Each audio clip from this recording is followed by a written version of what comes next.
প্রিয় মানুষটার কাছ থেকে দূরে থাকার কষ্টটা যেন পৃথিবীর সকল কষ্টকেও হার মানায়। হ্যালো, আসসালামু আলাইকুম এভরিওয়ান, দিস ইজ শান্তা। আজ ওয়াফিয়া অনেক অনেক খুশি, কারণ ওয়াফিয়া আজকে তার দাদু বাড়িতে বেড়াতে যাচ্ছে। এই প্রথমবারের মতো আমি আর ওয়াফিয়া একা কোথাও যাচ্ছি। সব সময় ওর বাবা আমাদের সাথে থাকে, বাট প্রথমবারের মতো আজকে আমরা দুজনেই যাচ্ছি। কেমন যেন সব কিছু খুব শূন্য শূন্য লাগছিল।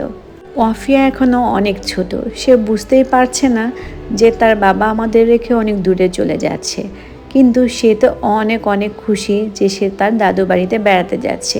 ও যদি বড় হতো তাহলেও হয়তো বা বুঝতো যে বাবা ওর থেকে দূরে যাওয়া মানেই হচ্ছে আর বাবা থেকে ও এখন আর ভালোবাসা পাবে না, বাবা আর ওকে কোথাও নিয়ে ঘুরতে যাবে না। যখন যে কোনো পার্কে ওকে নিয়ে ঘুরতে যাক বাবা, সব সময় ওর সাথে দাঁড়িয়ে থাকবে, ওকে সাপোর্ট করবে। সে মানুষটা এখন আর ওর সাথে থাকবে না। যখন তখন বাবাকে ফোন দিয়ে বলতে পারবে না যে বাবা আমি ব্যথা পেয়েছি, তাড়াতাড়ি চলে আসো, আমার তোমাকে প্রয়োজন। আসার সময় কিন্তু চকলেট নিয়ে আসতে ভুলবে না। এই জিনিসগুলো বলার জন্য আর মানুষটা ওর পাশে থাকবে না।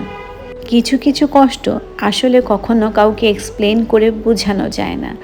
আজকে আমার সাথে ঠিক ওই রকমটাই হয়েছে। আজকে আমার মনটা ভীষণ ভীষণ খারাপ, কিন্তু কাউকে ওই রকমভাবে প্রকাশ করতে পারছি না। যে মানুষটা সবসময় আমার কষ্টের ভাগিদার হয়েছিল, যে মানুষটা সবসময় আমার পাশে থেকে আমাকে সাপোর্ট করেছে, সে মানুষটা এখন আর আমাকে সাথে থাকবে না, আমার পাশে থেকে আমাকে ডাক দিবে না। মাথার উপর থেকে ছায়াটা যেন চলে যাচ্ছে। খুব খারাপ লাগছে অনুভূতিটা। তাই ওয়াফিয়াকে নিয়ে আসলাম একটু পার্কে।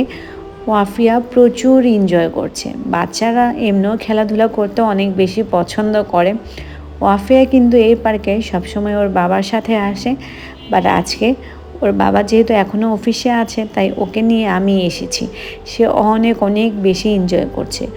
একবার এই রাইডে উঠে একবার আরেকটা রাইডে উঠে, মানে খুব এনজয় করছে। কোন রাইড রেখে কোন রাইডে উঠবে সে নিজেও কনফিউশনে পড়ে গিয়েছে।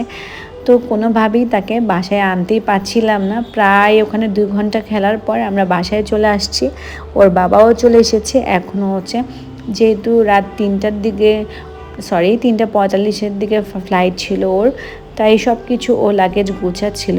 ওর নিজের কাজগুলো ও নিজে করতে অনেক বেশি পছন্দ করে, আর ও নিজে অনেক সুন্দর করে লাগেজ গোছাতে পারে, যেটা কিনা আমি একদমই পারি না।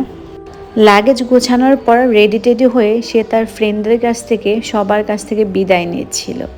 এই মুহূর্তটা এতটা কষ্টের আর এতটা খারাপ লাগছিল যা বলার মতো না। মনে হচ্ছিল জীবন থেকে কিছু একটা চলে যাচ্ছে যেটা ভাষায় প্রকাশ করার মতো না।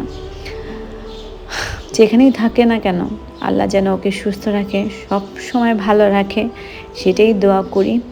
এই আজকের দিনটা আমার লাইফের সবচেয়ে কষ্টের একটা দিন ছিল। মানে কেন যেন অজরেই চোখে পানি চলে আসছিল। খুব খুব কষ্ট লাগছিল। মানে আমি কোনোভাবেই নিজের চোখের পানিটাকে থামাতেই পারছিলাম না।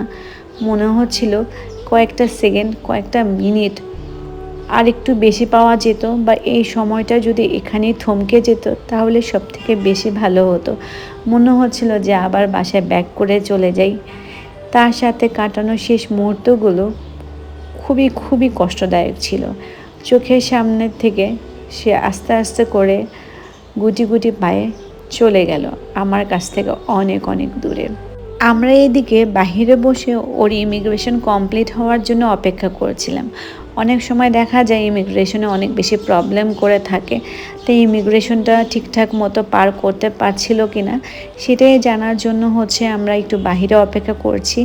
আর এখন অলমোস্ট 3টার কাছাকাছি বেজে গিয়েছে, তাই এতটা ঘুমও পাচ্ছিল চোখে, তাই হচ্ছে কফি তারপর হালকা পাতলা স্ন্যাক্স নিয়ে নিচ্ছিলাম। দেন ওর ইমিগ্রেশন কমপ্লিট করার পর আমরা চলে যাচ্ছি এখন বাসায়। তো এই তো ছিল আমার আজকের ব্লগ। সবাই দোয়া করবে আমার হাজব্যান্ডের জন্য, যেখানেই থাকুক না কেন সে যেন ভালো থাকে। এই তো ছিল আজকের ব্লগ। আল্লাহ হাফেজ।